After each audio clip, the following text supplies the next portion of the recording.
اللهم صل على سيدنا وشفينا حبيبنا محمد معادن الجود والكرم وآله الكرام أجمعين صلاة وسلام عليك يا رسول الله صلاة وسلام عليك يا حبيب الله وعلى آلك وصحابك يا نبي الله.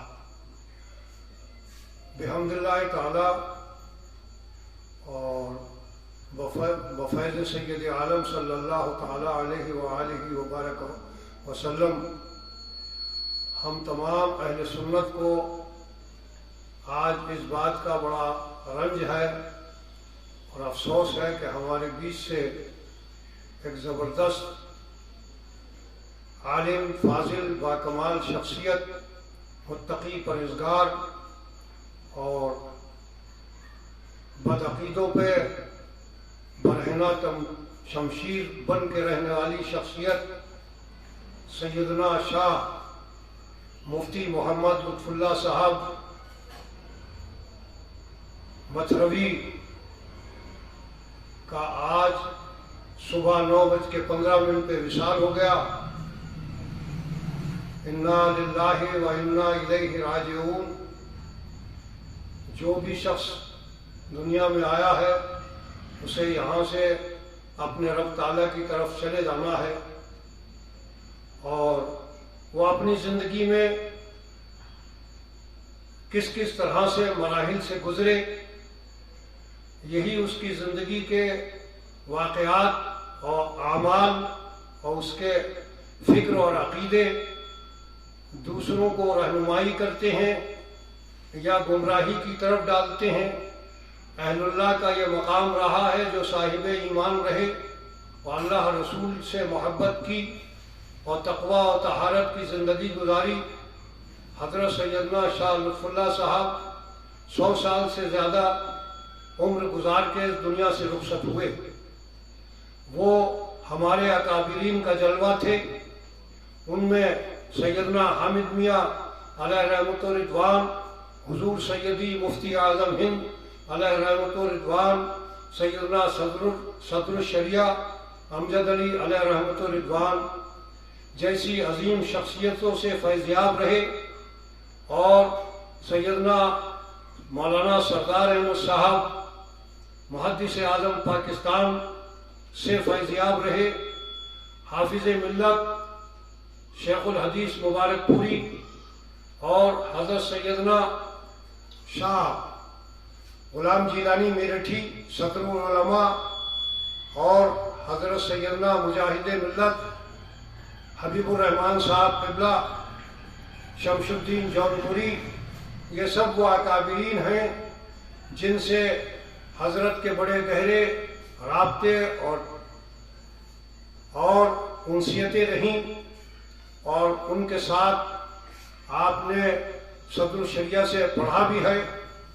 حضرت سیدنا غلام جیلانی میرٹھی اول وقت میں صدر الشریعہ سے پڑھے اور آپ کا حلوانی میں انتخاب ہوا. حضرت سیدنا شاہ امین ملت حلوانی میں درس دیتے تھے اشاعت الحق میں.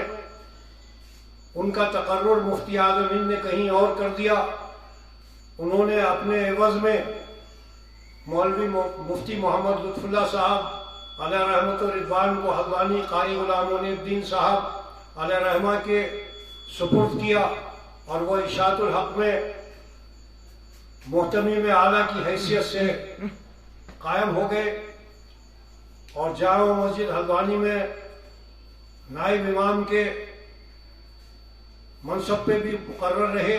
واعظ و تقریر کرتے تھے اور ایک اہل سنت جماعت یہاں تشکیل کی گئی.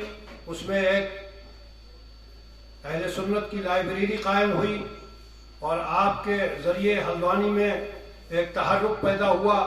اشاعت الحق میں چند بچے شہری بہت ہی کم سن بچے پڑھتے تھے، باہر کے طلباء نہیں تھے. حضرت سیدنا شاہ لطف اللہ صاحب علیہ رحمہ نے یہاں باقاعدہ مدرسے میں مطبخ قائم کیا اور باہر کے طلباء کو یہاں بلایا اور باقاعدہ درس نظامی کی تعلیم شروع ہوئی. اس کے کچھ عرصے کے بعد یہاں پر حضرت کی موجودگی میں علامہ مشتاق نظامی، مظفر حسین کچھوچوی، حضرت سیدنا شاہ عالم مصطفیٰ صاحب ماریروی اور حضرت مولانا شریف الحق صاحب شارح بخاری، وہ یہاں تشریف لاتے تھے اور تمام اکابرین تشریف لاتے تھے۔ سال میں 1-2 دفعہ باقاعدہ میلاد النبی کے جشن میلاد النبی کے نام سے جلسے ہوتے تھے، اور یہاں پر آپ نے بڑی دینی خدمات انجام دیں۔ ایک 7-8 سال کے عرصے میں کے بعد یہاں سے کنہیں بھی مرحلوں سے رہ کے وہ گزر کے پھر یہاں سے چلے گئے۔ پھر آگرہ کی جامع مسجد میں آپ امام رہے، پھر وہاں سے لوگ آپ کو متھرا لے آئے۔ متھرا میں اہل حدیث کو آپ نے شکست دی ہے، مناظرہ کیا، آپ مناظر اہل سنت رہے، تو آپ حضرت سیدنا حیدر حسن صاحب علیہ رحمہ سے بھی آپ کو خلافت رہی، حضور سیدی مفتی اعظم ہند علیہ رحمہ سے بھی آپ کو خلافت رہی، اور یہ اکابرین کا ایک نمونہ تھے۔ آپ انتہائی مخلص اور انتہائی پرہیزگار اور عبادت گزار، رات کو 11 بجے سے پہلے مسجد سے باہر نہیں آتے تھے۔ جب عشاء پڑھنے داخل ہوتے تھے تو 11-11:30 بجے سے پہلے باہر نہیں آتے تھے۔ پھر رات کو مستقل تہجد گزار تھے، اور روزے بھی کثرت سے بعد رمضان کے بھی آپ اکثر روزے رکھا کرتے تھے۔ تو آپ کے اندر دنیاوی لالچ و غرض و غایت نہ تھا، اور آپ نے اپنا گھر سے منتقل ہو کے ماریرہ میں اپنی سکونت اختیار کی، اور مجھ سے کہتے تھے کہ میں ماریرہ شریف میں ہی رہوں گا۔